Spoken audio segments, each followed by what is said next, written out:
Happy Monday rolling out. Happy Monday from Crystal with Love XO. This is your host, Crystal, and I'm excited about today's conversation. This is the Monday right after the Grammys. And so I'm excited to hear if you guys have thoughts on the Grammys last night. Did you watch? Did you not? Did you watch Ready to Love on Friday? What did you think about the decision to let DeMario go?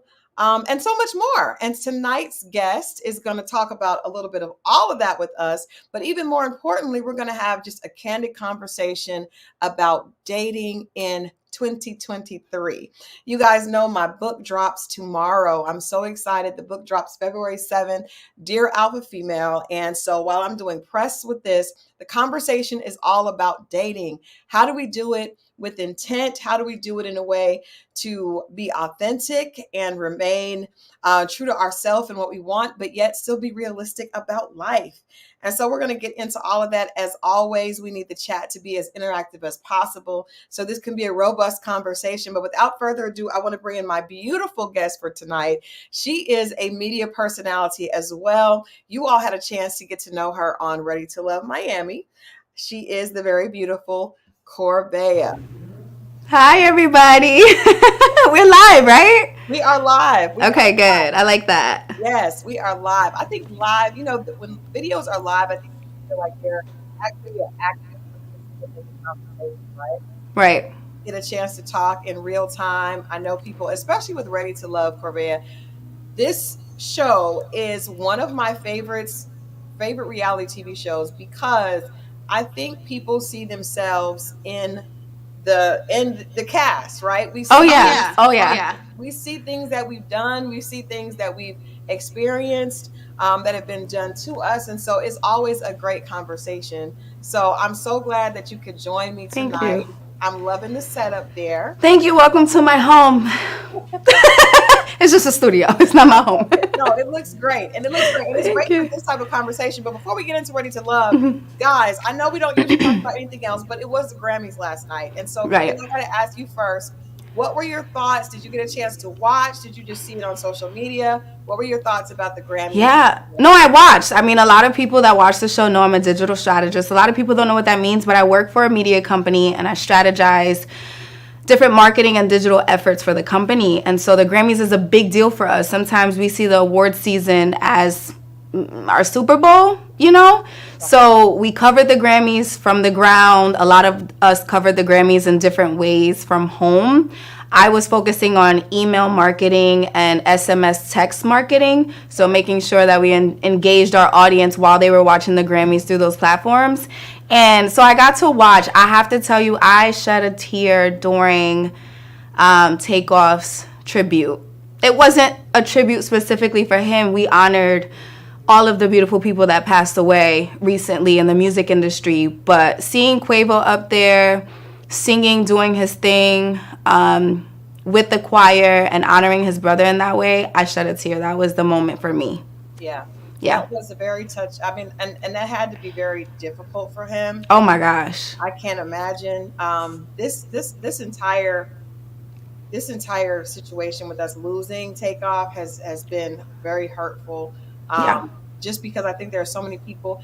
I live in Atlanta, so we were familiar with Migos from way back. Yeah. And they're so young, just so much potential, so much opportunity, and then this family. So it was heartbreaking. It's heartbreaking. But he did an amazing job. I will say on that tribute, it was interesting that Aaron Carter was not mentioned, which was odd to me. Oh, I didn't notice that until now. Wow. Okay. Yeah. I don't know if that was an oversight, or why that was. But I did wonder about that. It's a question. Yeah, I will tell you. I will tell you guys my favorite moment. Oh, girl. Yes. My girl. Yes. Lola is an EGOT winner, and I'm just saying, like, she is one of those women that represents so powerful. So it's beyond Black excellence. Like she just is a voice for so many people, and seeing her and her graciousness, I can't even go there because I will tear up. Yes. But that was my absolute favorite moment of the Grammys. before we get into Ready to Love, what was your favorite? Who was best dressed for you? Oh, okay. Oh, that's a good question because I love the looks every year. That's what I'm looking for. Yes. Yes. Well, I loved Cardi B.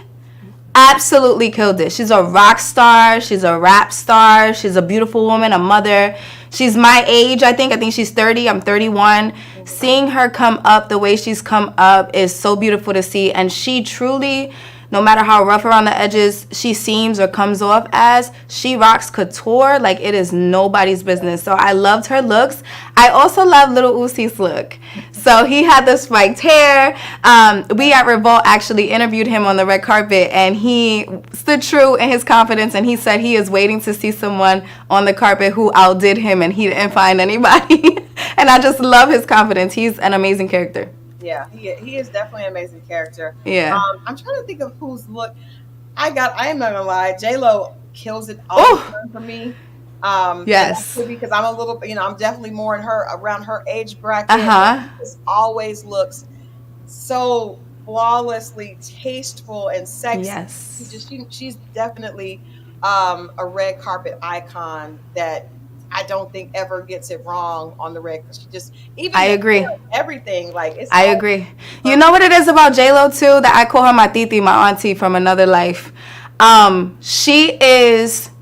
shoes are always on point on the red carpet. It's head to toe. Oh my gosh! Yes, yes. And even like the makeup, like she knows how to create a look that goes flawlessly the entire way from I agree choice to the makeup and I mean it is always, and she brings the vibe of whatever it is. She's gonna go with it, and she just embodies to me what red carpet glamour should be.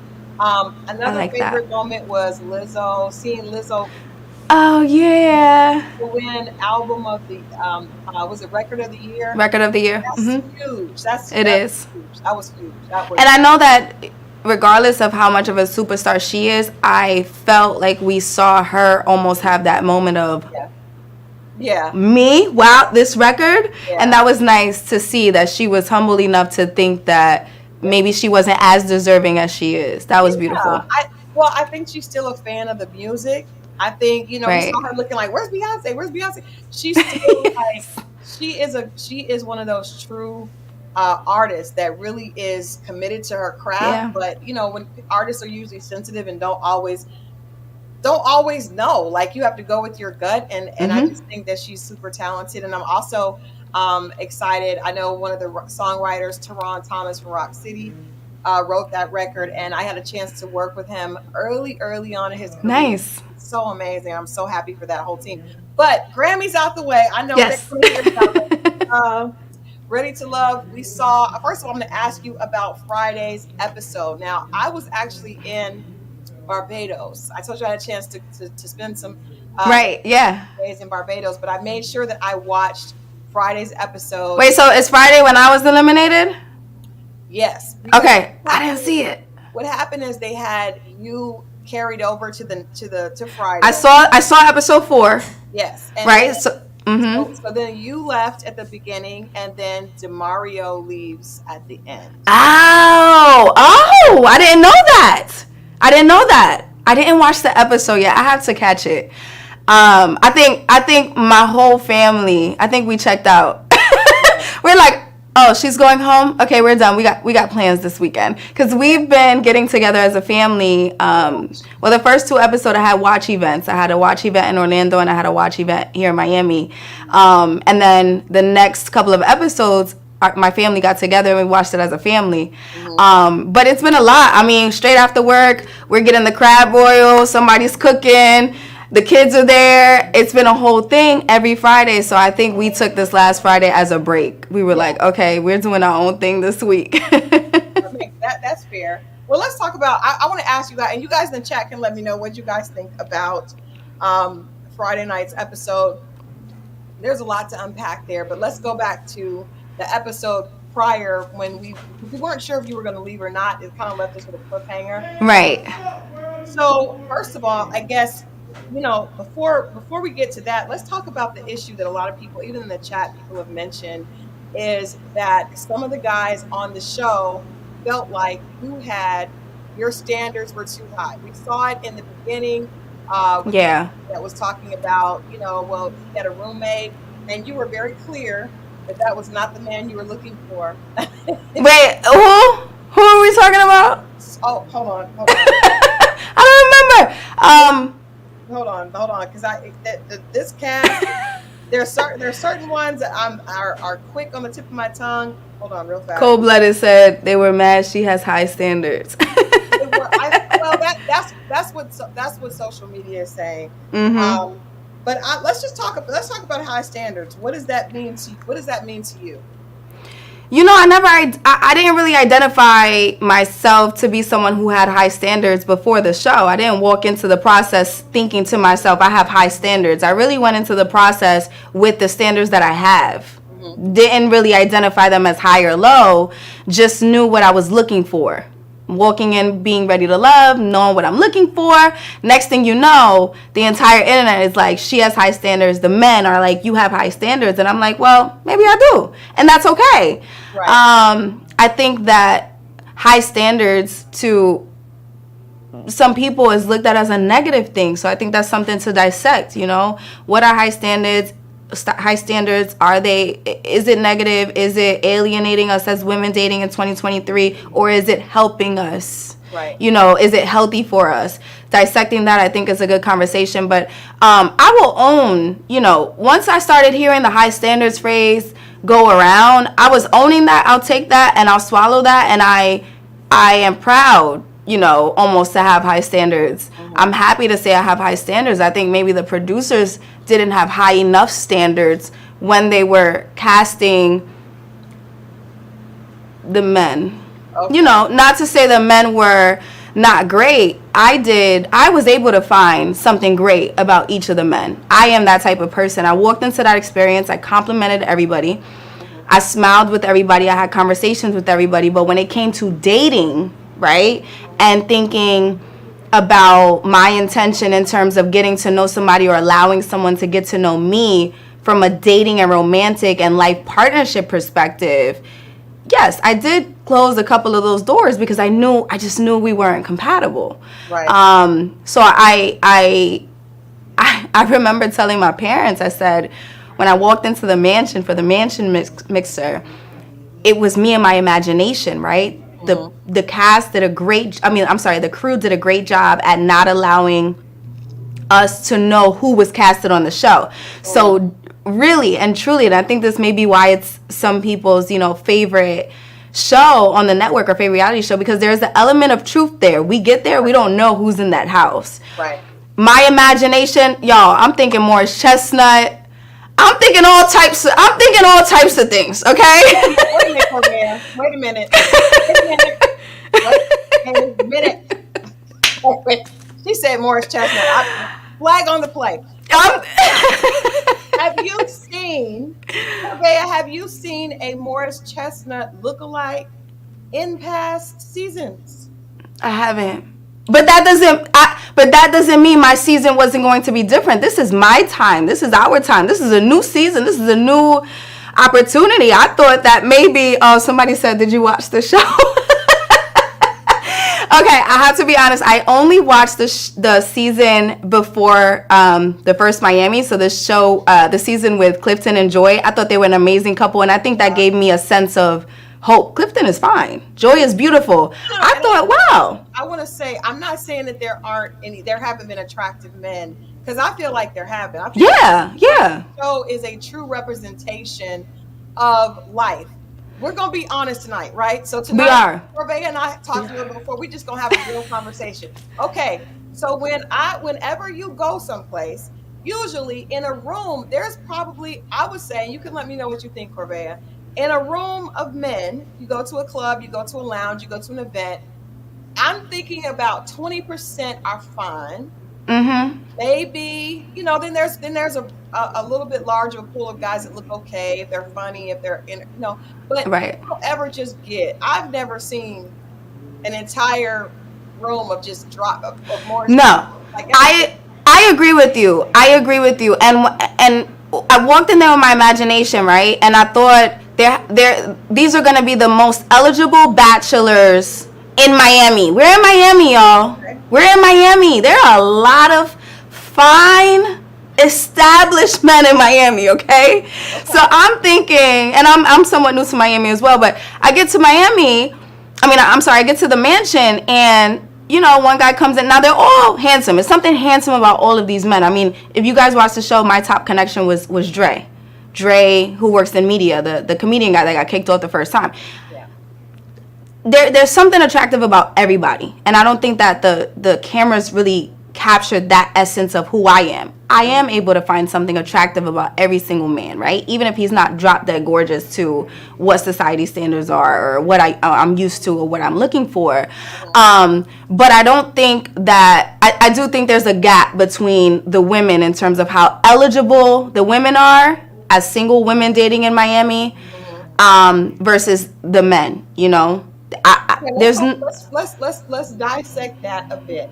Because I think, and you guys know, at this point, this is the conversation, right? Dear Alpha Female, because Yep. I do think there are so many. I know I'm here in Atlanta, and I would say the same thing. There are so many. If I was a man, I would just be like overwhelmed with all the choices. That's what I've always said. There's so many beautiful women. Yes. We know that women are usually ranked by or seen as attractive based on their beauty and their youth. Youth and beauty are the top things with women, and with men a lot of times it's substance and finances, right? So what does he offer? How well is he able to provide?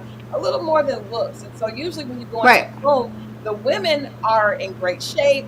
They're putting their best foot forward. They look beautiful, right? And a lot of them are very successful financially as well. Yep. Men, I don't feel like we see as many beautiful men as beautiful women, but I think that's pretty much just how God designed it. You guys keep letting us know what you think. Yeah. In the chat. I think that women on average you're always going to have more pickings when it comes to the external, when it comes to women, just because that's what men are attracted to. I agree with that. And I remember being in this experience and thinking to myself, meeting 10 guys or however many, I can't remember how many, but meeting, a lot of men and thinking, who are my top connections? And I had to think through it. I had to really think through it. And maybe I had one connection, one maybe, and one like, I like him, but we need to vet him a little bit more, right? Versus the men, I do feel like the men in this cast had options. They had real options.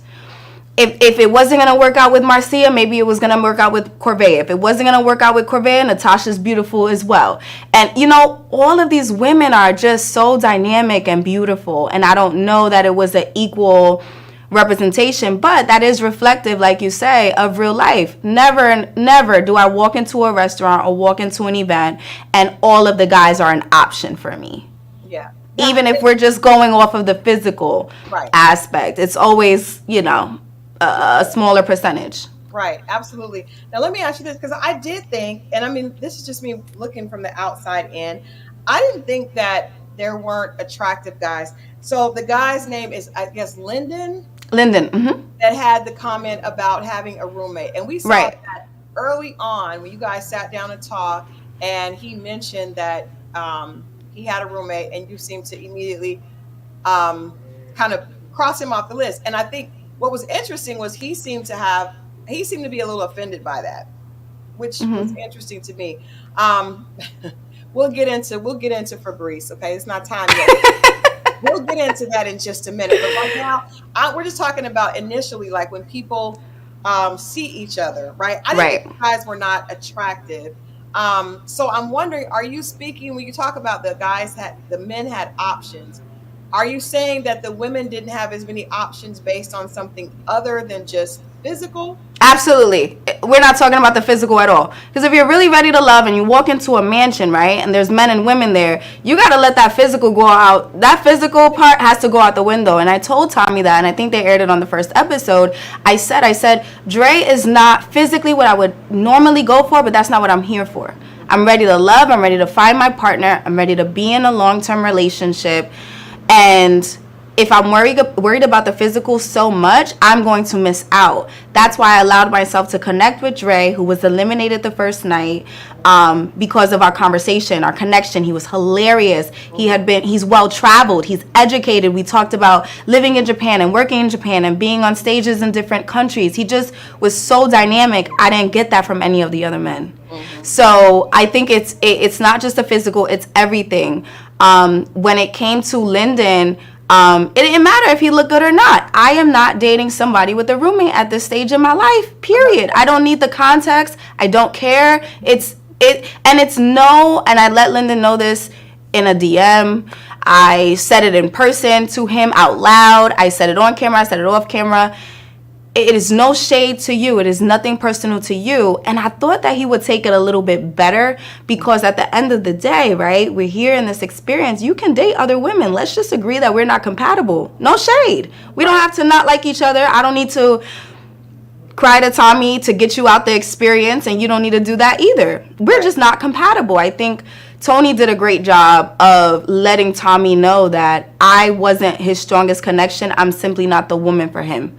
I respected that a lot, because all of the men got the kindest side of me. So it's almost like, just say what it is. We're not compatible, and let all that other stuff go. I like that. And I can respect that. I think when people aren't able to do that is when they've been triggered, right? That's what we do all the time. Yeah. And maybe their feelings are hurt.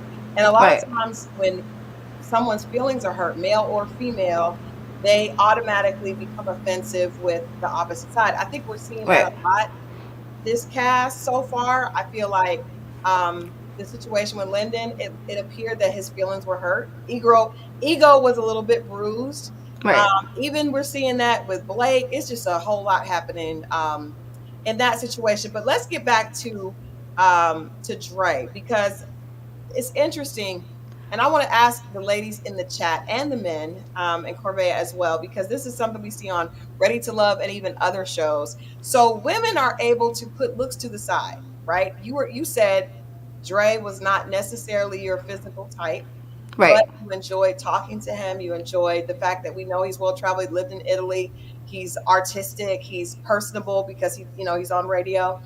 And so you could say literally on camera, this is not what I'm attracted to, but I appreciate the other things about him, so I'm ready to give him a chance. Yep. And I see that on other reality shows as well. We've heard people say that on Ready to Love. However, I have never seen a man say that about a woman. Not once. Not once. If my hair is not done, he might not even consider me. Let's just be honest. Well, not only that, I think it's both ways. I think if a man said that about a woman, I'll say for me, if I saw some video of my husband talking to his friends before we got engaged, and he was like, well, Crystal's not my physical type, but I know she's an amazing woman, and it's more things about her. I don't think I would be able to do it. It would hurt my feelings. We saw that on Love is Blind. The most recent season of Love is Blind, one of the couples, well, there were two couples, and one of the guys said, oh, that other woman is more, physically more my type. Yep. You're not, but I fell in love with you regardless. And she had a fit about that. And I get that. It would cause, I could see how that would bring out some insecurities. Yeah. And I'm not going to lie. I actually didn't know how to articulate my feelings toward Dre. I didn't want to say that he wasn't attractive to me, right? I didn't want to hurt his feelings. Right. And I don't think the show did a good job of portraying the essence of who I am. I am extremely careful in that way. But I made sure that I told him in person first. And then I was able to tell Tommy that, because I didn't want him to ever see or hear me say he's not typically what I go for, but I like him a lot. I didn't want him to hear that from me before he heard it from me himself. Right. So I made sure him and I had a conversation about it, and then it made me that much more comfortable and confident based on how he reacted, because he was such a good sport about it. He was like, well, hey, short man got it going on too. He said something like that, and it just put me at ease, and then I was able to articulate. But I agree with you. I don't think that I can see how insecurities would be brought out of a woman if a man admitted that maybe she's not his physical type, but he fell in love with her. That would suck. Yeah, it would. I think that sometimes as women we have to be aware. And I appreciate what you said, that you were aware of his feelings and you wanted to make sure that you talked to him first. I think sometimes Right. we just don't, we're so used to men accepting how we present, that we don't think it may hurt his feelings. Like that Yeah. may be something that hurts his feelings. But I do want to ask you this, in that same, along those same lines. So when we do meet a man that we're not initially physically attracted to, say you and Dre get together, and I think Dre's not unattractive. He's a cutie pie. I think a lot of women thought he looked young, Yeah. because of his height, and then maybe even because I think the industry that he's in, it's not traditional, so he's able to kind of dress the way he dress. But he's very confident, It's right? all about presentation. Yeah, it's all about presentation for sure. So say you fall in love with the person's inside. Yeah. And I'm asking you, have you ever had this situation happen to you? So you fall in love with the person's inside, but deep down, that's not really what turns you on physically. Because I think for Right. us to have a successful relationship, there has to be emotional connection, there Mhm. has to be chemistry, there has to be physical Right. attraction, right? In order for there to be intimacy and us to enjoy all that. Right. So, do you think that later down the road, if you were with someone, or have you had that experience with someone that you aren't necessarily as physically attractive to initially, do you think that attraction truly grows, or do you think that we just get comfortable with the fact that he has all these other things that I like? I believe that attraction grows. I am a witness. I've experienced it. I met a man through a mutual friend, and we had about a year and a half run, and it just didn't work out. But I was never physically attracted to him. When I met him in a group setting with friends, like I said, he was a mutual friend. I didn't look twice. I didn't think he was attractive. Was he a good person? I don't know. I didn't care to find out. I wasn't curious. Yeah. Once we were introduced, we were formally introduced because my friends, who are a couple, they've been married for a while. They thought that him and I were compatible. When they told me that, I was like, "What? Him? He's not really my type." I said it that way, and they were like, "No, you got to get to know him." So him and I had a conversation. I decided to exchange numbers with him. Next thing you know, he shows me that he's the kind of man that's going to call when he says he's going to call. He's going to call instead of text. He's going to pursue you. He's going to be consistent. He was extremely consistent. And I told him, at this time in my life, I want a friend. That's what we all do, right? When a guy's not attractive, we tell him, I just want to be friends. That's true. And I wanted a man, but I said, I just want to be friends. I wanted to keep it safe. I didn't want to hurt his feelings. I could see that he was a good person, but at the same time, I didn't know how to romantically be involved with him or be even flirtatious because I didn't think he was attractive. Mm-hmm. Lo and behold, 6-7 months later, I'm viewing this man as my best friend. He's the best listener. He's so kind. He had a daughter. I see what type of father he is. I see how he treats his family. I see how he is at work. He's an entrepreneur, CEO of a very successful company. And I fall in love with him. I really fall in love with him. Next thing you know, he's the finest man to me. Once I'm in love, I saw him to be the finest man. I remember cringing, thinking I don't want to see him with his shirt off. Next thing you know, I want him to take his shirt off. So I think attraction can grow. Mm-hmm. I think it's just about women have this magic power of being able to emotionally connect. I think you can emotionally connect with someone and emotionally fall in love with someone. All of a sudden, their flaws, it just goes out the window. It may. Can I suggest something? She's like, sis, I don't. Well, I want to suggest the other side of that. Mm-hmm, I've been there, right? And I think a lot of women have. You guys can let us know. The chat is popping, and I love it. You guys, make sure that you're liking and sharing this conversation. Yes, please do. The chat is popping, but this is the thing. So yes, I agree with you up until that part, right? But any relationship gets to a point where it's going to plateau out, and it becomes it's not as exciting anymore, right? Because people often don't realize that a good, healthy relationship where you've been married 10, 15 years, it's not up and down. It's kind of like, I see you every day, you see me every day. Right. I get on your nerves, you get on my nerves, but we love each other. I want to suggest, I just ask this question. For me, I can only speak for Crystal. Mm-hmm. I will fall in love with the person and start to, not see their flaws. However, once all that wears off and we're in a natural, normal situation. Right. Right. And things have, I'm in love. I love them. I'm in love. But yet, we're at the point where now it's become normal. He's getting on my nerves. I'm getting on his nerves. He gets on my nerves.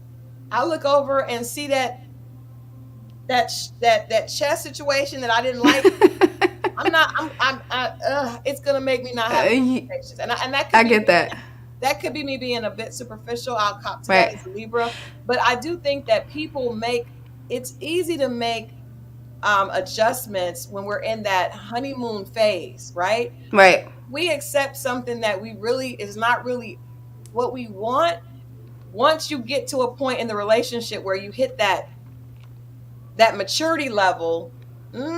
What do you think about this though? Could a solution be, because one thing about that man that I'm talking about, he took care of himself physically.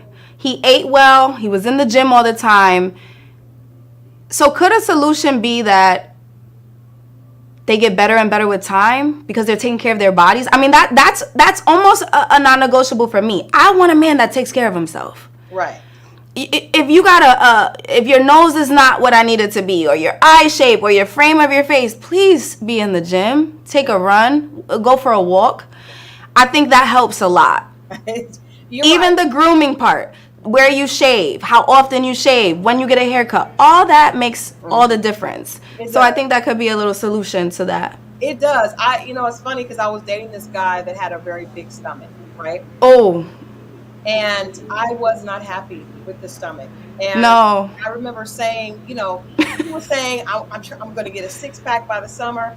I knew he was not telling the truth. But you like somebody. I liked him a lot, and so I wanted to believe him. And one of my friends said, "Crystal, just know that how you get the person, even if they do start going to the gym for you, he's probably going to end up back like that." Right. So I think people can go to the gym, but I think at the end of the day, it's just wise, in my opinion, to be with someone that you're attracted to, that you don't have to I don't have to get to be attracted to you by you doing things for me and us. I have to really just be attracted to you. Yes. Because long term, there are girls out there that like guys with big bellies. I hope he finds one of those. I'm not that girl. But there are men. I'm listening. I'm sorry. Y'all know my facial expressions. I'm just thinking about the belly, and I'm like, I don't think I've ever dated a man with a big belly. I can't do it. I tried. I'm not gonna lie. I tried, but I didn't. But I think a lot of times, my point is, we're being silly and it's funny. But the point is, women a lot of times, never, not in the history of Negroes. Afro Latinas and Negroes. Right. History of that. Have we ever heard a man say, "Oh, I'm going to go ahead and give this a try, even though I'm not physically attracted to him"? No.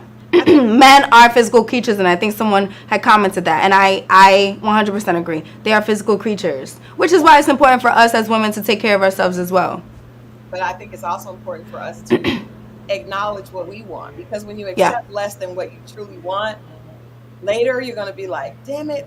Right. I thought Blake was physically attractive. I thought he was a good looking guy. When he walked in, I did feel this. He was one of the last men to walk in the mansion that day, because they kind of threw us in there little by little. So we were all waiting for the next one. And when Blake came in, I felt this sense of relief, because I did find some, he was just well groomed, and I. But once we got to know each other, I think we decided we were incompatible, and then the whole he had children and he doesn't want children. So I was relieved when I saw him. I also thought that Mark Anthony was extremely attractive. Mm-hmm. I thought he looked good. I loved his eyebrows. I loved his skin color, his complexion.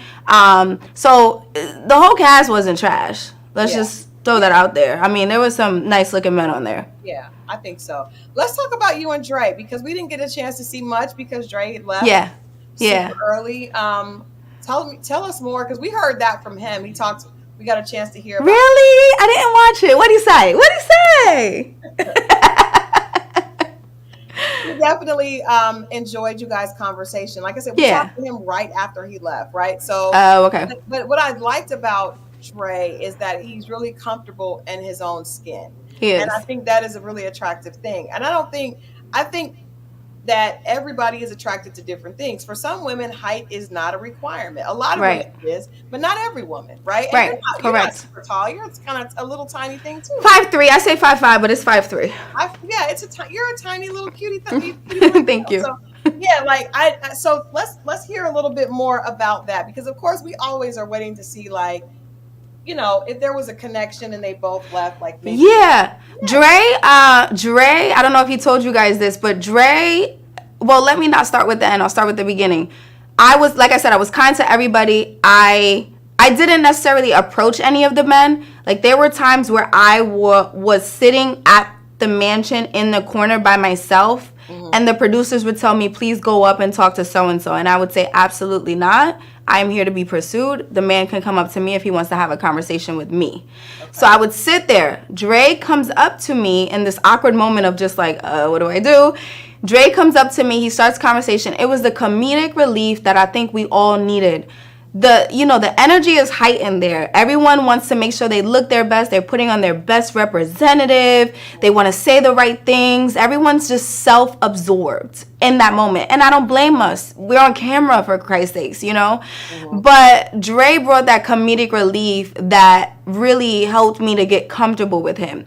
Now, in the middle of this experience, and this was like an 18-hour day, I kind of saw him as kind of not giving me a chance to talk to the other men. Because once I started showing Dre that there was some interest there, that I enjoyed our conversation, he didn't want to leave me alone. He was like following me around. I'm like, Dre, I told him this. And I tried to tell him secretly, and I was praying they didn't show it on camera because I didn't want to come off like the type of woman that was just like, get away from me. Yeah. But we're mic'd up the whole time, so you can't really hide. But yeah. I told him in the corner, and I was like, Dre, please give me a chance to talk to other people. You cannot follow me around. Like, please give me a chance to talk to other people. And he was like, okay, I'm sorry. I'm just trying to make sure I shoot my shot and I establish a connection. Again, that comedic relief, that genuineness. And I really loved it. Now, towards the end of our experience, he gets sent home. You guys clearly see I am disappointed. How do you keep Blake? Blake is not eligible. I'm not dating a man with 3 children who doesn't want more kids. I'm not even entertaining that conversation. I want kids. I look forward to being a mom, right? Mm-hmm. So why do you get rid of Dre? He's a more eligible bachelor. We know what his job is. We know that he's funny. We know that he's kind. He doesn't smell like crap. I mean, he smells good. He's just a cool dude. Mm-hmm. And he gets kicked off, and he literally has to walk out of the mansion, and we don't see him. We have to continue to film. Y'all, he waited. I don't know how long. It had to be over an hour because we didn't exchange numbers. He waited. The producers came to get me and said, Corvia, Dre has been waiting this entire time until you stop filming. He wants to at least stay in touch with you. Because when were we ever going to see each other again or have a conversation again? That right there wins me over before anything else. Mm-hmm. The man waited. We had an 18-hour day. He waited an hour more or 2 hours later just to make sure he could say hello again. That was just the sweetest thing. So I made sure we exchanged numbers. And Dre and I have been in touch. I think we definitely have more of a friendly vibe and conversation. I have checked on him. He has checked on me, especially when the show came out. I checked on him because social media can be a little rough. Yeah. So I checked on him. He's checked on me. He's invited me to a few shows on the side, separate from his media career. He does perform as a hip hop artist. Mm-hmm. So he's invited me to some shows. I haven't been able to go yet, but on my agenda. And we just checking on each other. We're cordial and cool. And he's probably one of the only men on the cast that I trust, that I would have a conversation with and be myself and be vulnerable. Okay, let's talk about that because, like I said, tonight we want to talk about just dating, right? And I think when you say the words, I could be comfortable, I don't think people really give that as much value as we want to, because it's an intangible thing. You can't really explain what makes you feel comfortable with somebody else, right? It's kind of like just this thing about certain people that you just feel that you can let some of that guard down with. Let's talk about your experiences dating. What brought you to Ready to Love? what have you discovered works for Corvea when it comes to dating? Because you mentioned there are a lot of fine men in Miami and you're single at the time. So let's talk about what do you think is causing you to not necessarily be in a place of a relationship with the guys, you know? Yeah, that's been a big question. Can you hear me okay? I just want to make sure. That's been a big question. I've seen some comments of like, well, you're on the show, you clearly are looking for a man, you're having a hard time keeping a man, or you know. That's really not the case, y'all. I haven't had a problem being in a relationship. I've been in relationships, I've dated, and I have experienced, you know, a diverse small amount of men. I mean, I've been in 2 serious relationships and some relationships in between that don't count just because they're assholes, you know? But I came to a place where I thought to myself, let me try something different. I think we all should get there as women while we're dating. Try something different. For me, in my last relationship, it was a 2.5-year relationship. I wouldn't say the relationship was unsuccessful, but timeline-wise, it wasn't going in the direction that I needed it to go as fast as I might have wanted it to go. It was 2.5 years too long before we were even talking about a life together, marriage, children. We talked about being together. We took the trips. We spent a lot of time together. The man was faithful, all these things. But when are we going to talk about the significance of marriage, how we both value it, and when we're taking that step? I stayed in that relationship a little too long. So I haven't had a problem being in relationships or meeting men. It's about what I believe I'm deserving of and what I've seen is out there. I think a big misconception is that I'm imagining this man for myself that doesn't exist. That's a lie. I know some. I have friends with husbands that are incredible. I have friends who have wives who are incredible men. I know these men are out there. I just haven't found mine. So Ready to Love came across the table and I thought to myself, I'm absolutely going to try this. I didn't think twice. It's something different. You never know. And I really walked in there thinking that there was a possibility I could meet my life partner. Right. Yeah. So let's stay there with the idea that, you know, what's right for you. And you saying that you meet with you know that this exists. I like the fact that you have a positive example, because there are a lot of women that are like, I don't believe men ain't this, da da da da da. And I'm like, I'm always feel like whatever we speak out loud is what we are bringing to us, right? 100%. So I love when I hear a woman say, I know there are some amazing men out there. I see them. I have relationships with them. I see my friends are married to amazing men. That means that you are speaking positive out, and it's going to come back to you. So that's a beautiful thing. Yep. I do want to ask you, because I did a video the other day of 10 tips for dating when it comes to alpha females. And alpha females, I use that as a term to describe career-driven women. I know that you're a career-driven woman. I am. Of it, right? Yeah. And you talk about, and you're very confident, and that's a beautiful thing. But when it comes to that, sometimes I think we can have too many non-negotiables. So I tell the women, I said, if you pick 10 things that you want, out of that 10, what are 5 non-negotiables that you absolutely cannot do without? So we were to ask Corvea, what are your non-negotiables? Because we can't have a list of 10 or 20 non-negotiables, because that doesn't allow people to be human. No. Right? So what are the 5, you would say the 5 non-negotiables that have to be there, absolutely have to be there in order for you to give a man an opportunity to court you? Yeah. 5 is a lot, actually.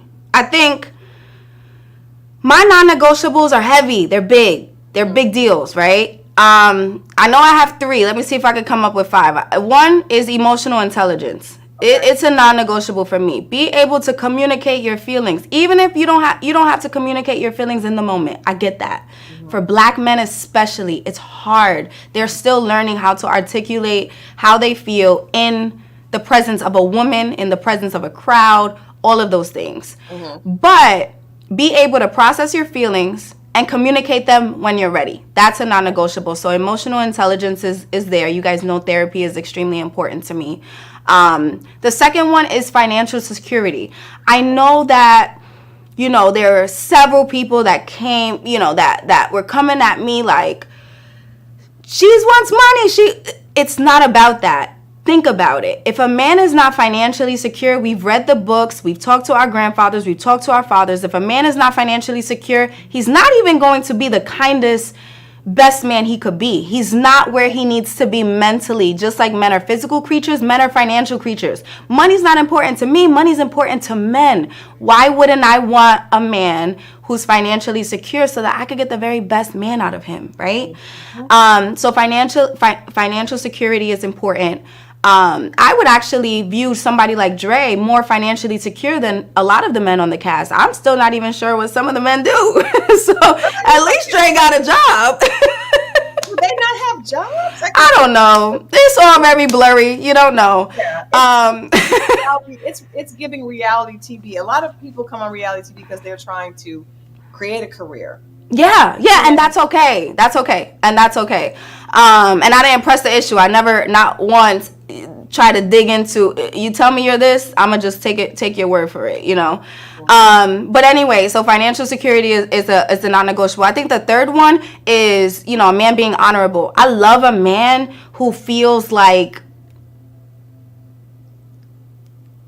he's a leader and he wants to create other leaders. He's honorable, right? Like he makes right choices, not because it looks good or that's what somebody told him to do, just because he wants to be able to sleep at night. Right. He's just a good person. I would say hygiene is a non-negotiable. Hygiene, and now we're talking little surface level things. Hygiene, hygiene. I would give you that. I'm not going to count that one because I feel like that's a given. I'm not going to charge you for that one because I was like, we're going at 4. I mean, we're going up, but hygiene is adults. Okay. Well, I would say that another non-negotiable, this would be 4, is honesty. I don't like liars. Don't lie. And there have been some men who have tried to trick me where they would lie to other people, but then try to get me to believe that they don't lie to me or they wouldn't lie to me. No, that's a character thing. If you're just lying out here, I can't, you know, we can't do that. Now I will say, let me throw this one in there. One non-negotiable, and this will be 5, but you see, it's hard for me to even give them to you. I don't have a lot of non-negotiables. But one non-negotiable that I want to throw in there that I've noticed is like a real strong preference. I love a people's person, man. So I'm often in a lot of rooms with people of wealth, of a certain caliber, of a certain career even, and I love to have my man by my side in those spaces. And I have dated men in the past who can't handle those spaces because their mouthpiece is just not there. They don't know how to carry a conversation with a group of people. They don't know how to make people feel good. They might be a little socially awkward. So I'm starting to learn as I grow into my womanhood a little bit more. I'm starting to realize that if you can't have a conversation with people or carry a conversation in a room full of strangers, that's a little bit of a non-negotiable for me because I'm such a people person. I'm going to want to introduce my man to everybody. I'm going to introduce the man to the CEO of the company I work for. Please don't embarrass me.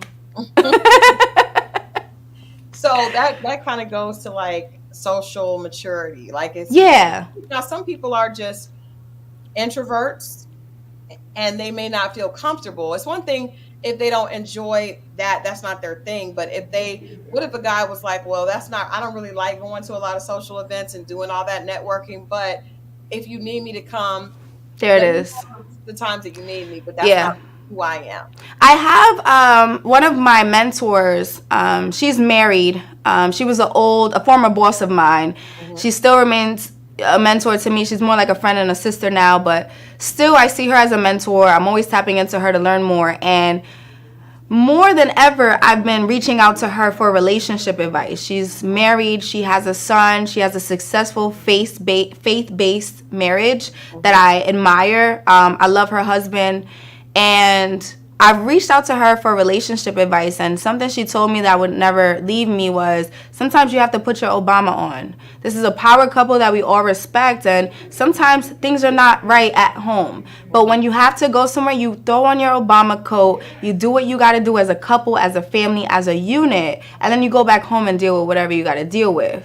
I respect that. So my man doesn't have to be extroverted, but be able to, again, carry a conversation in a room full of people, throw your Obama coat on and smile and wave and do what you got to do. I do it all the time. Yeah. That's a good quote. And it sounds like you have an amazing mentor. And I like the fact that you look for advice from someone with wisdom, because there's a lot of just like looking for it at social media and you're not going to find it there. No. But let me ask you this, though, because there was a conversation that happened on social with the Obamas recently, and I would love to hear your opinion as a younger woman. So Michelle Obama was talking about marriage, right? Yeah. And she was that on the Revolt panel, our special? That could have been. I didn't see it. I didn't see the entire thing. Oh, okay. Go ahead. She talked about the fact that there were years that were not happy. Yes. And also, there were years that she had to put her career on hold to support him, right? And we know that when the relationship got together, when they first got together, she was ahead in her career. So she had to go from being in front to sitting down. And so a lot of younger women had a big issue with that. They said, we don't want struggle love. This is not what I would want to do. It surprised me that there were so many people that had an issue with what she was saying, because for me, from where I sit, that's just life. Like, it's like people want the look of the Obamas without the work behind it. And the work behind it is, yes, her man was president of the United States and everybody thought that was so fly. But there were years that she was unhappy. There were years that she had to put her own career goals, just not even to the back, but just let go of them and support them. So what's your perspective on that? Do you think that yourself or today's women would be open to being able, to do just being able to support to that level to get to that end? Right. I will be the first woman to say, in my group of friends even, and amongst my family members, I grew up in a family of boys. I've seen my mother hold my father down, and they didn't get that Obama destiny. They didn't have that Obama destiny, right? Their story is very different, and they remarried. But I've seen my mother hold my father down, and I've seen how that benefited her. I've also seen how that hurt her and brought her back and held her back from what her true destiny is. So my perspective is open there. I look forward to being able to play the back seat at some point in my life and at some point in my relationship, so that my man could be the best. Again, I want the best. I want the best man that I could have, the best partner, the best father. I want the best partner that I could possibly have. And so whatever it takes for that man to become that man, please God, I want to meet him while he's already on his way. I'm not trying to build a man, right? But, whatever I have to do as his woman, as his helper, as his partner, so that he could be the best he can be for us, essentially, I'm going to do that. So I completely support, what our First Lady is saying. And I want us to be more open to this idea that, you're going to get with a man, you got to think 10 years, 15 years, 20 years, 30 years. It's not all rainbows and lilies. There's going to be a time where you have to hold this man down, and there's going to be a time where you have to hold him down. How many of us are struggling with fibroids? How many of us are struggling with breast cancer? How many of us are getting breasts removed? How many of us are dealing with heart disease, just Black women in general? So those men are going to have to hold us down. God forbid those things happen to us in our lifetime. He's going to have to take a back seat to make sure his woman is nursed back to health before he can get back out there and do what he needs to do. So if we're expecting that from our life partner, I think that we need to be open to being that for them as well. The problem for me, Crystal, is that I'm not meeting those type of men. I come off as very guarded. I come off like, you need to be perfect before you approach me. It's not that. I'm just not meeting the man worthy of me being completely open and vulnerable with. Who are you meeting, Corvia? What do you like? Give us an example of what you're meeting, because I think when we hear that, you're obviously a very beautiful woman. You're Thank you. obviously in a city of very attractive people. I mean, you go to Miami and it's just like Yep. everybody's heads on a swivel. So what do you find out? And I want to hear your perspective, and then the perspective of other women in your peer group that you're hearing as well. What are you all running into that's Yeah. making you say this is not it? We're 31. We got our shit together, Crystal. Mm-hmm. We're paying our bills. Our credit is good. We got our car note done. Right. We bought the car. Everything is, we look good. We're spending money. How many of, oh my gosh, me and my girls spend so much money on designer. And guess what? We like to support black female designers.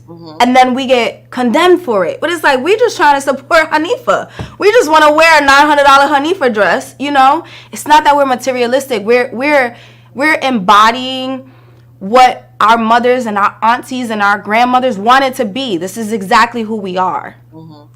And I don't know where we go from here, but what we're meeting is men who have thousands of quality options and easy access to whoever they want. So I'm not saying that I'm meeting men who are trash all the time. What I'm saying is I'm meeting quality men, high caliber men, men who are financially stable, men who are emotionally mature, but they don't want to commit or focus in on pursuing Corvaya because they have so many options. And they have easy access to these options. Social media has changed the game. I don't know what we're doing in 2023 dating. I don't know what we were doing in 2019. Social media has completely changed the energy and the focus of a man's pursuit to a woman, right? And I can't count how many quality men I've come across. They're quality guys. They're just not focusing in on Corvaya because they're not ready. They have other options. You know what I'm saying? When I was just having this conversation with somebody, I don't mean to cut you off. Let me just say this one thing. I was having a conversation with somebody and they said, when you're in a relationship, the man breaks up with you or you break up with the man, you might have one or two men in your back pocket that are okay. You know, you could work with them. He got about 8, 9, 10 quality bad bitches who he can just indulge himself into. Quality women with their things together, you know? Meanwhile, we got 2 or 3, maybe if we work with it, you know? So I think there's a big gap between the amount of quality women, the amount of quality men, but also the men have so many options, man. And it's scary. It's scary because I want that love. I want that man, you know? Let me ask you this, and this is one thing I've been asking a lot of women with this book. So when we say men have a lot of options, and I heard a woman say the other day on social media, I know I look good, I make over $1 million a year, and I still ended up divorced, right? Yeah. And I hear you saying, you know, my friends, we got money, we you know, we can spend on this, we're doing that. What do you think it is about yourself and about the other woman that you're speaking about that would make a man want to not just date you, but make you his wife? Because I think, and let me explain what I'm saying. I think that a lot of times my generation may have, I love the fact that you said we are the embodiment of what our mothers, aunties, grandmothers wanted to be. That's true. However, I think where we failed your generation is that we did not make sure that you all understood there's more to being a helpmate. There's more to being a wife than having money, being successful, and looking like a bad bitch. I'm not saying that those things aren't important, but the thing about it, money doesn't make you Men don't care about women having money. Don't care about that. And it doesn't say that you would be a good wife to him, right? Because you're a good earner. Just because you can look good and you have a fat ass and you got a snatched waist does not mean that you will be a good wife. Right. Those things may mean that you will be good in bed. Those things may mean that you would be good for him to go out with and enjoy and network and you know, and you guys go back and forth. But when you talk about being a wife, and being someone that can build a legacy together. Yep. I don't think that our generation did a good job of explaining what that is or even showcasing that. Yeah. And so I'm wondering, like, what do you think it is about yourself that would make you a good wife that has nothing to do with the $900 designer dress? Because he could care less about that. Yeah, absolutely. Men don't care. It's not a hard question for me to answer. Just like I'm confident about how I look and what I'm wearing, I'm confident about what's inside of me. Mm-hmm. And I think it starts in the home. Mm-hmm. I'm so blessed, and I talk about this even on the show. I'm so happy that they show that.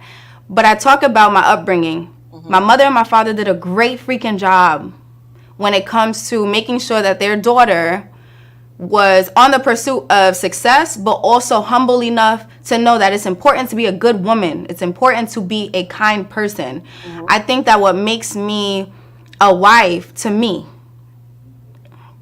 I think all men have different, ideas of what this wife is.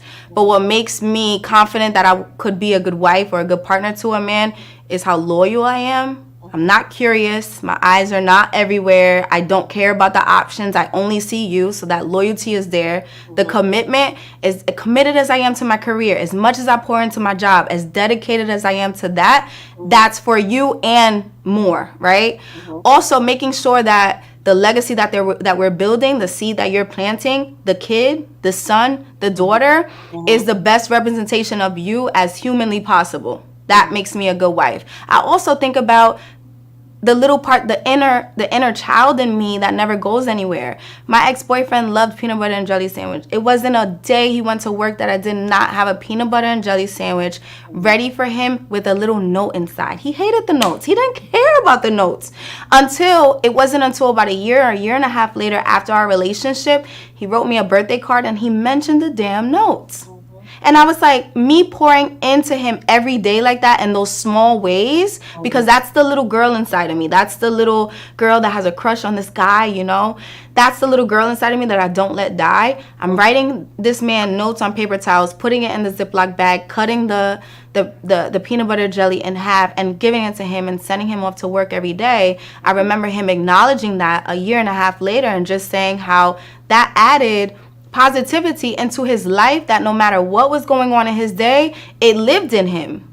It just was a part of him. There would be a day where I would go to Colombia or I would go somewhere on a trip or go somewhere and I couldn't write those notes. Babe, I miss your notes. Mm-hmm. So I think that those small things as well make me someone who I feel confident that I will be a good wife and a partner to somebody. It just becomes all about building a life and creating a life together. The same effort that I pour into creating and designing my life, that mm-hmm. There's like a shift there.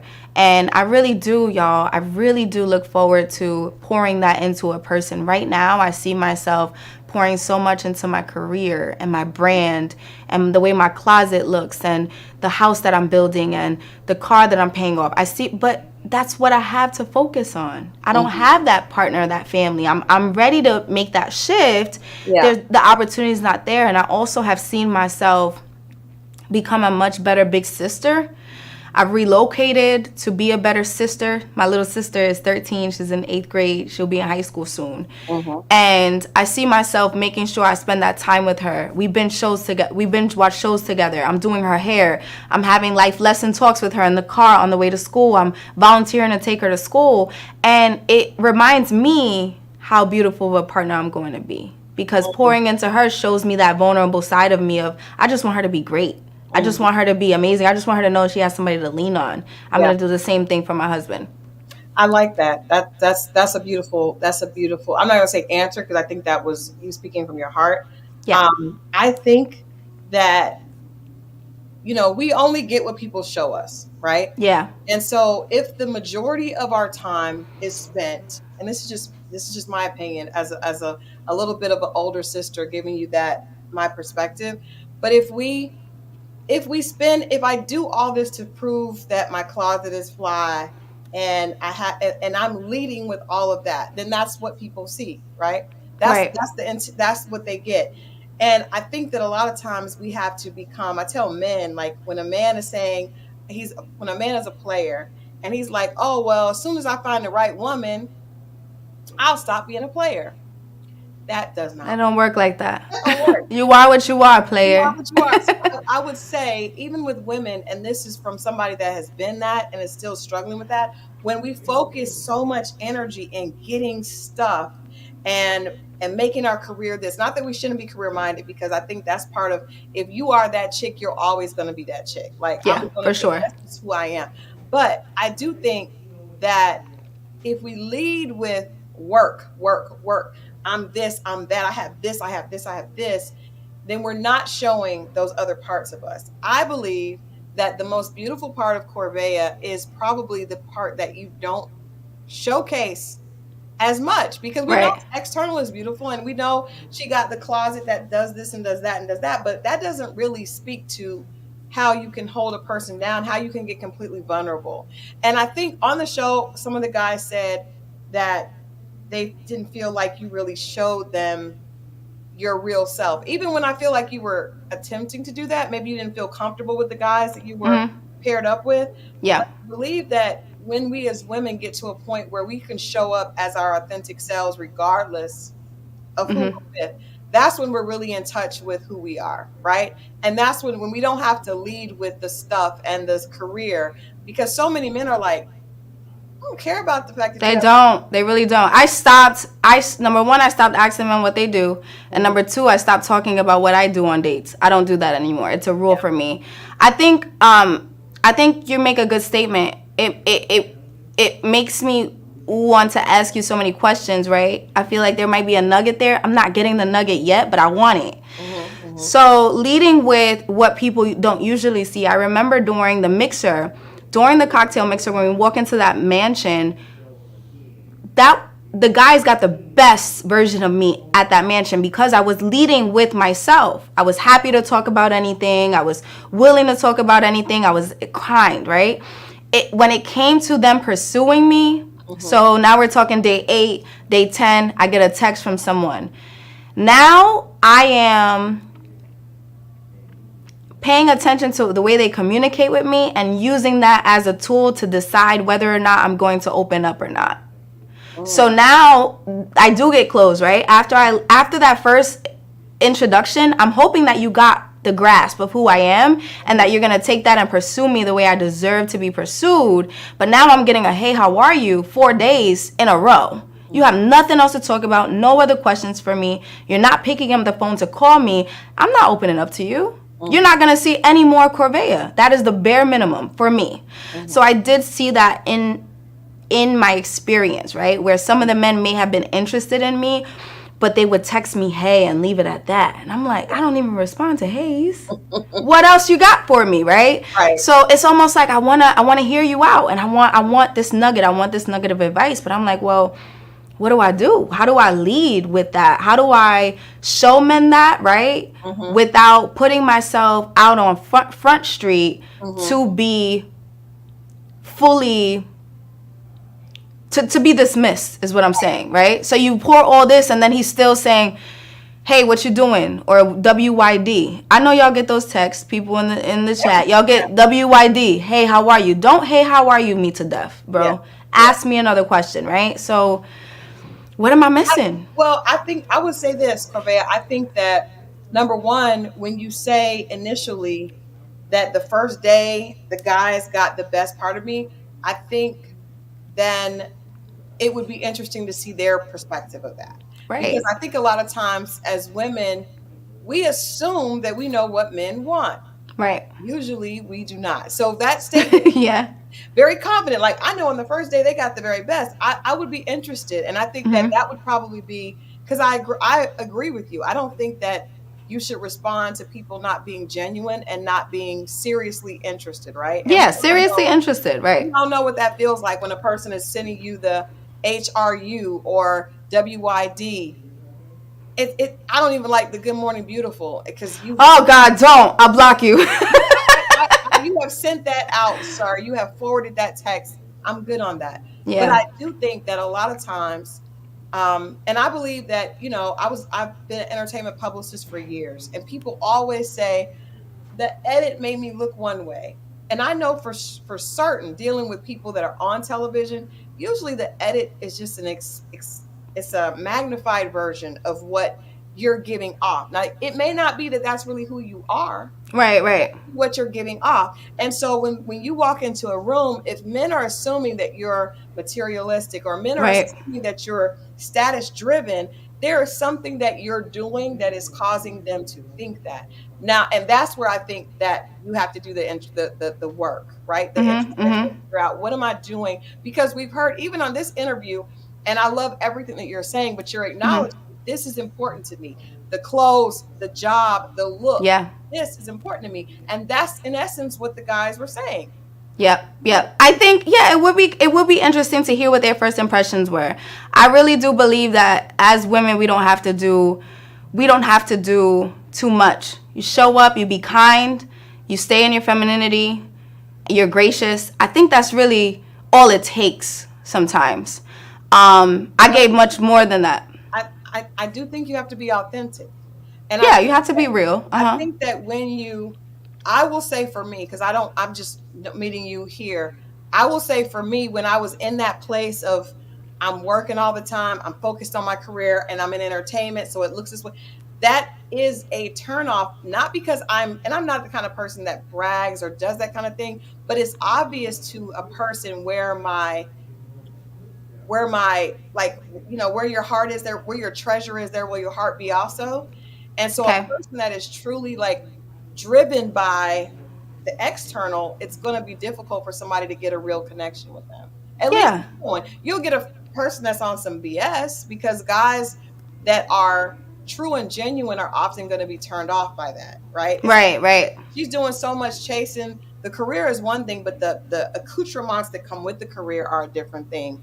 The parties, this, that, and there's nothing wrong with that. It's just Right. about the priorities in that. That's what I'm saying. Cold-blooded, that's what I'm saying. I feel like a lot of times, if you are driven by other things outside of what's real and authentic, it can be a turnoff.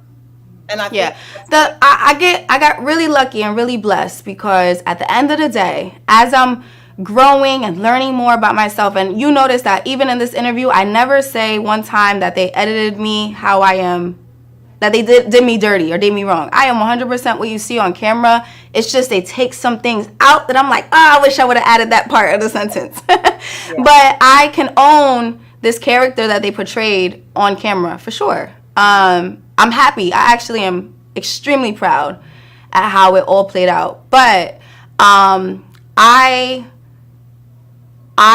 really, really want to make sure that I let it be known that it is okay to be passionate about something and let that be what you're passionate about. You don't have to dim that down or hide that, right? I can remember not wanting to talk about my career or my job on dates anymore, even though I was excited about it, because it would turn men off, or because it would come off like I'm leading with my career. I'm so blessed, though, that I'm actually passionate about what I do, that a lot of women cannot say that. A lot of women just have jobs, right? I'm a big advocate for designing a life and then finding a job that fits into that, versus finding a job and then creating your life around that job. Try to find something you're passionate about. I'm so lucky that I geek out about email newsletters. I'm so lucky that I geek out about what marketing campaigns we're sending next. I'm so lucky that I geek out about emails from my CEO. I save them, and I'm always taking his feedback, and I love the way he leads the company. I'm so lucky that I'm actually passionate about that. It with your feedback, though, it makes me see that, wow, what I'm passionate about can lead men in another direction. I think passion is always authentic, right? So I think if it's passion for what you're doing is one thing. I think passion for the stuff that comes with it is different. Right. You know what I mean? Because I think that passion is beautiful, and it makes people more attractive. It makes life exciting. And I think when you watch someone else I know for me, like if you're in the studio with an artist that really it's the most beautiful thing in the world. It's a different experience being in the studio with an artist that loves to create as opposed to an artist that wants everybody to know that they are the most, the most high profile person in the Big room. difference. Yep. Two different things. And I think Yep. the person that's excited about creating, that's a person I want to get to know intimately. That's a person I feel has Yeah. shown me their vulnerability. A Right. person that just wants me to know that they're important, I'm good on that. And I Yes. think men are the Yes. same way. So that's really the nugget in that is just if you're leading with a passion for the job, it's one thing. If you're leading with how important it is and how this I am and how much I have this and this, that's another thing. And it just Right. depends on the type of man, that you want. But I think that you are an amazing young woman. You're to be at the age that you are, you have a lot of wisdom. And I think that you're going to be fine. Your man just wasn't there, or maybe he was. Maybe we'll find out later that he was, and you connected with him later. Have to Thank wait you. and see. I do want to ask you before I let you go, Yeah. a little bit over. Is there anything on the show, anything that happened, even things that we did not see? Because I know there's a lot that gets edited out. Yeah. Is there anything that you wish that you could have done differently? Do you have anything that you say, you know what, maybe I could have maybe not said that, or maybe I should have talked to this person a little bit more, gave him a chance, or had one more conversation over here? Anything like that that you can reflect on? Yeah, of course. I think that even though we didn't get off to a great start, I think that Mark Anthony and I have similar interests and there's some compatibility there. I just think we got off on the wrong foot and we shut the door. Yeah. So I think going back, I may consider, if I had to do it again, I may consider exploring that a little bit more, or being more open to him not pursuing me the way I might have wanted. I think he was somebody that texted me, "Hey," and I was like, "What else you got for me?" But maybe if I could do it over again, I would say, "Hey," back. Because he seems like a really down-to-earth person. Yeah. Something that I love about him is we have similar music tastes. I love music. I mean, I work for a music/media company. I love music. Grew up in a similar culture, on the East Coast, Upper East.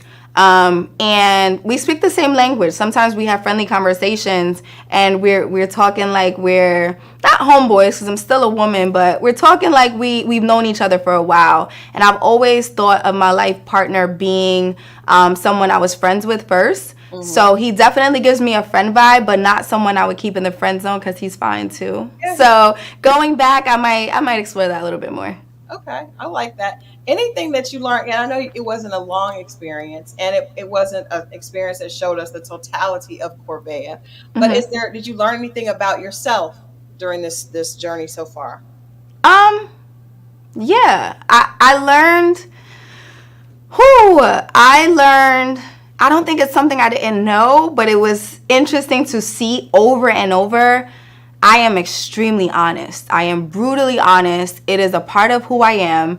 My family is that way. We are all that way. And we handle it, at home amongst each other. But being mindful of just knowing who you're dealing with and being around other people, sometimes things you say can be offensive. So I gotta find that balance between not dimming my light or not staying true to who I am because I'm scared of offending people, to being maybe a little softer in my delivery, the delivery. So that is something like I said, it's not something I've never thought about before, but seeing it made me think, okay, this might be something I want to keep in mind the next time I'm in a group setting.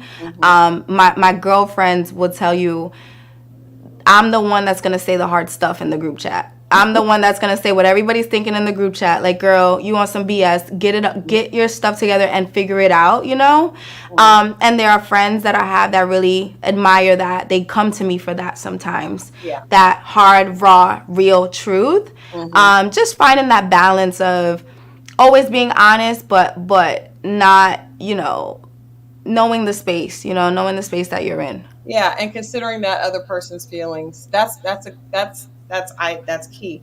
I got to ask you, because the chat was asking it earlier. They're all in the conversation now. Two things. what is your zodiac sign? People have been asking that all night. I'm a Gemini. Okay. All right. That gives us a little bit. That gives us a little bit of insight. Yeah, I'm a Gemini. Okay. All right. Now, and also, I'm just asking, like the scene with Fabrice, and even all the scenes with him before he left, came off as very kind of cringy. Was it as cringy as it looked on television? Honestly, he didn't cringe me out at all. I knew that he was he was a sexual being, and he talked about sex a lot. I just wrote it off as something I don't like, but I didn't cringe. I wasn't disgusted by it, and I think he is one of those, you know, cases where the editing really, really took anything else about him out and just was hyper focused on, you know, that ugly side of him. Okay. However, I also watched the scene with you guys where he was making a point to recognize Marcia's boobs. I thought that was extremely disrespectful. I didn't like that. I would not appreciate that. I felt like she handled that extremely well. Yeah. It's an example of what women go through all the time. That is it's just uncomfortable. Mm-hmm. So I didn't like that at all. But my personal experience with Fabrice, he never grossed me out. He just wasn't my guy. He did come off a little manipulative, but you know, he wasn't gross. The editing really, like you said, magnified that sex theme. Yeah. And it sucks. And we as cast members, we have to be mindful of what we're saying about other people. When Mark Anthony said I gave him gold digger vibes, gold digger stuck to me. Mm-hmm. When he said that Fabrice was a little too whatever sex, that's like a green light. That's like it's like a signal to producers, like, oh, gold digger, let's go with that. Mm-hmm. You know, sex, let's go with that. So I think just as people, we have to be mindful. I remember doing an interview and someone asking me, you know, what I truly thought about so-and-so person. I just didn't want to speak on it because I'm like, if I call that man this, that's going to stick with him. That's going to stay with him. And I know how it feels. It doesn't feel good. Mm-hmm. So I didn't want to do that to anybody else. Yeah. But that was just an unfortunate situation. I wouldn't be surprised if he never posted about this on the internet or shared it. It's just embarrassing. Yeah, he didn't want to interview, but I agree. Like, it's good to hear that there was more parts of him that we didn't see. A little bit, yeah. But that scene with Marcia, I mean, you can't explain out of that. You know what I mean? That was really triggering. Yeah, I didn't like that at all. So, I mean, I could defend him, but at the same time, he showed himself in that moment. Yeah. In that moment. In that moment. And I think that's all people have when you're dating. People, you may not have a second opportunity to make a first impression. So right. It's kind of like the show. What do you think about with Mark Anthony? Why do you think you guys got off on the wrong foot? Why do you think that he felt like gold digger vibes at first? I asked him, we were talking about life partnership and growing with a partner, and I asked him if he could see himself spoiling a woman, and he associated spoiling a woman with spending money on her, mm-hmm. and she doesn't bring anything to the table. Mm-hmm. And I think he said it on camera, you know, you earn what I give you. Mm-hmm. So I think we had this conversation where it was the word spoil scared him or made him feel uncomfortable. It made him defensive. Mm-hmm. And I learned that that's a word that ruffles a lot of feathers in the male community. I didn't know that. My dad spoils the hell out of me. My brother spoiled the hell out of me. I'm spoiled. That's just what it is. It really doesn't have anything to do with money. I'm talking about, do you give me forehead kisses every day? Do you check on me consistently? I am a gifts person. Did you bring me an $8 candle from TJ Maxx because I don't know, I'm on my cycle and I'm in a bad mood? Things like that. That's spoiling. I want to know if a potential partner would be open to spoiling me, mm-hmm. and like if they have that personality, and I think that really turned him off. So once he reached out to me after that conversation, it was a simple hey. Mm-hmm. I didn't write back, and he said it himself. He saw that as me rejecting him, me curving him, and he said, "You curved me once, you would never curve me again." So he admitted that he would never reach out. After I said hey, after he said hey and I didn't respond, he wasn't going to, reach back out to me, which I get it. It's fair. I'm glad that we were able to be mature enough to have the conversation, to dissect the conversation that we had, to really understand what is your definition of being spoiled, what is my definition of being spoiled, and coming together that way. I really admire that about him. Yeah, and I think I'm glad that you gave some context to spoiling, because that had social media ablaze. That, In an uproar, girl. I'm like, oh, I'm spoiled though. yeah, but there is a community of men that have no problem with the word spoil, right? A lot of Mm-hmm. them also may have no problem with the word controlling, Oh but yeah. just, certain things kind of go hand in hand. But I think the fact that you're adding context to it Mm-hmm. is smart. Yeah. It also may help to kind of clarify, because a lot of times when men hear that, they believe everything is going one way, right? Right. You just No. Yeah. No. and you just want to show up and feel like I'm supposed to treat you like that from the jump. And so Yeah. I think spoiled initially has a negative connotation, Yeah. and to it. But adding that context definitely explains it. And My good friend did remind me though. I was a little butthurt about that. I was like, man, what is this spoiled thing? What's going on? It really was kind of eating me up. A good friend reminded me though. He's like, when have you ever, called yourself spoiled or made a joke about being spoiled and it offended a man? I was like, never. This is the first time. He's like, exactly. It's not all men. He's like, you will say the word spoiled to a man and he would use it as an opportunity to spoil you and say, she likes to be spoiled. What can I do to spoil her? So it's really about the type of person you're around and, what their definition of it is and all that good stuff. I'm really never in a room with a man who doesn't take pride in spoiling somebody and uses that sort of word to describe what's happening. Because there's a million ways to say what I just said. Right. My word choice was spoil. That rubbed him the wrong way, and it was all down from there. Yeah, it's just wrong. It was just the wrong room. Like, there's a whole community of men that take pride in that. And I will be honest, Yeah. honestly, my husband says that all the time. And I it's weird for a man to say that he enjoys doing it, but he does. So I'm just like, it just depends on the man and the room. Bug News said, I don't want to hear the word spoiled. See, I would say that because I'll be like, I'm not spoiled, and he'll be like, yes, you are. And I'm like, my man better spoil me because I'm gonna spoil the crap out of him. And that's the part. That's the part right there. I think a lot of Yeah. times men hear it one way. They don't hear it like, the opposite way. But in any case, even if it was one way, whatever you want, there is someone out there that Oh is yeah. going to give that to you. I wholeheartedly believe that I will be, if I'm 73, mark my words, play this video. If I'm 73 still single, I'm going to be 73 talking about my man is still out there. I am a woman of faith. I believe wholeheartedly that as I grow and as I evolve, my man and myself will be, we'll run into each other. So I'm staying true to, what my standards are at this stage of my life. I love that. And on that note, I would say, Corvia, you are definitely ready to love, because it's really about what you believe. No. And you can I believe we are the author of our own story. We write it with our words, the words that we speak, we write our own ending. And so if you're saying, well, I'm just tired of dating and I'm done, chances are that's going to be what you have. But the way that you have in the spirit with which you are, embracing it, you're not going to be nowhere near 73. Better not. On his way right away. Well, I appreciate you hanging out. Thank you so much. Over. Let people know what you do and where they can find you, because a lot of people have been asking, that have joined late, have been asking, what is your career? They see the marketing. They see the fact that you're definitely in media marketing. Yeah. Let people know and they can follow you. Yeah, so my name is Corvaya. That's my name. Corvaya on all platforms. Corvaya on Instagram, Corvaya. Instagram is my priority platform right now. It's a platform that I'm looking to grow to help more people at once. So if you follow me on Instagram, you see that I'm always posting motivational, inspirational videos, captions that I think will help people, little nuggets that I've picked up along the way that I'm trying to share with other people. So it's there for you to check out and use as a resource.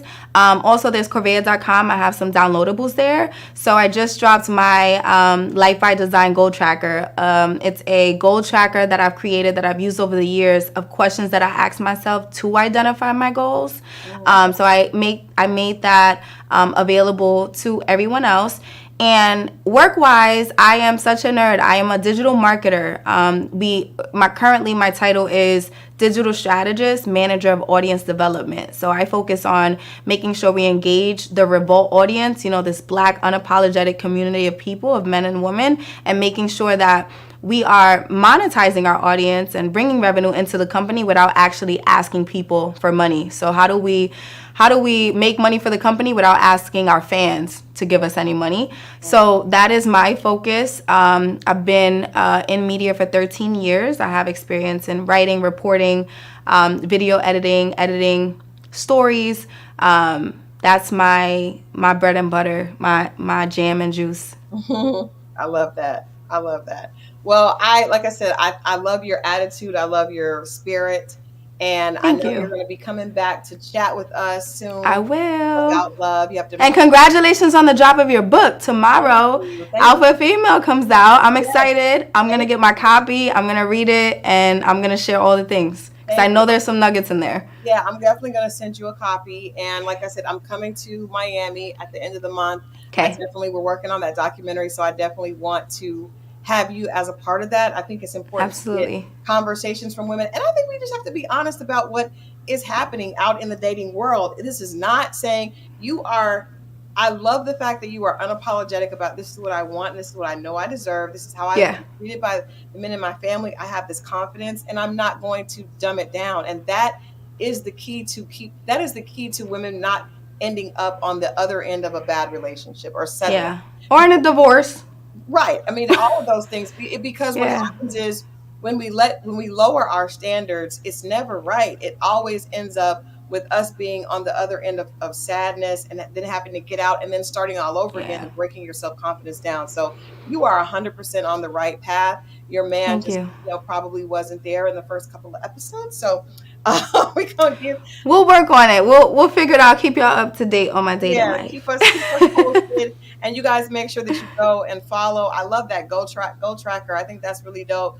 Make sure that you guys go follow her. And Jay says, Corvia, you are so well spoken. Keep being you. Thank you guys Thank for you. hanging out with us. This was Bye, everybody. talk to you soon, Corvia. Thank you so much. All right, bye bye. All right, and thank you guys. The chat was lit tonight. Thank you guys for hanging out with us. I enjoyed Corvea very much. You guys stay tuned because we actually have Demario on later in the week. We're supposed to have him tonight, but something came up, and so he had to reschedule, which was cool because we got a chance to hang out with Corvea a little bit longer. But you guys know tomorrow is the drop of Dear Alpha Female. I'm so excited. I'm going to be sharing more throughout the week. If you did not see 10 dating tips for today's Alpha Female, make sure that you check that video out. I have another video coming on Sunday that is all about Dear Alpha Female because we are learning to date differently so that we're able to get the result that we want. If you are like Corvea and you want a man to spoil you, there is nothing wrong with that. You just need to be intentional and make sure that you're not settling for something less. And so she's doing the right thing by not taking anything less than that. Come to think of it, I remember writing on my vision board "spoiled" and with a Tiffany box. And later, the man that I met that became my husband is someone that always says, I love spoiling you. So it can happen. Ladies, you can have what you want. You have to believe it and walk like you deserve it, and it will come to you. I love you all for watching, and I will see you guys right back here on Wednesday night. Brenda and I are talking about Married at First Sight. It's all going down right here. Thank you for watching Rolling Out. And of course, from Crystal with Love XO. I'll see you guys next time.